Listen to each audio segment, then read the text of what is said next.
Oh, Bob, your deadpan delivery has always been an inspiration to me, one that I emulate almost daily. The only difference is when you did it, people laughed. Born George Robert Newhart on September 5th, 1929, in Oak Park, Illinois. His father was also named George, which is why he started going by the name Bob. After completing college and earning a degree in business, he was drafted into the U.S. Army, where he served as a clerk during the Korean War. After his discharge, Newhart bounced around working as an accountant and a copywriter.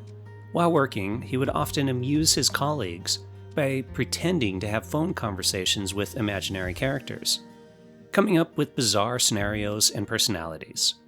They recorded some of the bits to tape and sent them to radio station. Encouraged by this, Newhart developed a stand-up routine that he would perform at clubs. When beginning his career in stand-up comedy, Newhart quickly gained popularity among audiences with his trademark, soft-spoken, almost stammering delivery style. His jokes were never aggressive or offensive. He had a clean-cut look with a suit and a tie.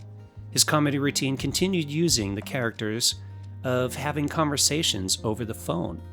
In 1960, he recorded the album The Button-Down Mind of Bob Newhart, which went on to win a Grammy in 1961 for Best Album of the Year and Best Comedy Performance.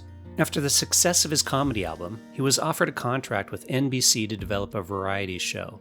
This became The Bob Newhart Show, which premiered on October 11, 1961. Even though the show was nominated for a Primetime Emmy and a Peabody, it didn't catch on and was canceled after only one season. Newhart continued doing stand-up and went on to record additional comedy albums. In addition, he made guest appearances on various sitcoms, movies, and talk shows. He would often guest on The Tonight Show with Johnny Carson, making fun of Carson's multiple marriages.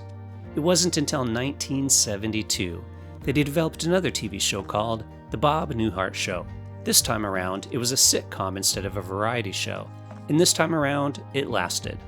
On The Bob Newhart Show, he portrayed a psychologist with his signature deadpan delivery, serving as the straight man to a group of eccentric friends and patients.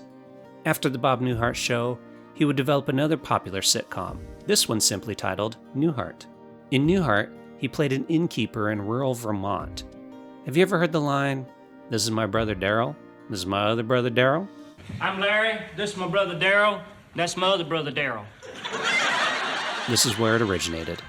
Newhart also had one of the best series finales of all time, with a throwback to The Bob Newhart Show, where he wakes up in bed as his psychologist character saying, "I had the strangest dream. I was an innkeeper in this crazy little town in Vermont."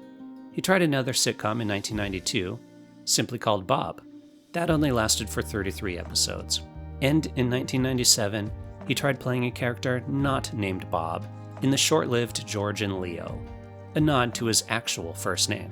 He would continue to appear in other television shows and movies throughout his life, including the voice of Bernard in one of my favorite animated movies as a child, The Rescuers.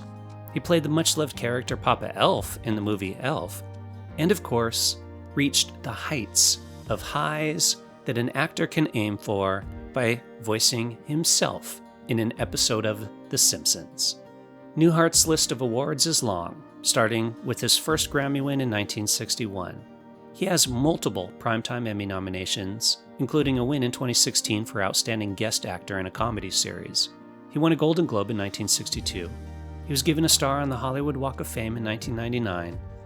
There are many, many more awards, but you get the point. Outside of his career, in 1964, Newhart married Virginia Quinn. They stayed together until she passed away in 2023. Together, they had 4 children. Bob Newhart died at the age of 94 on July 18, 2024.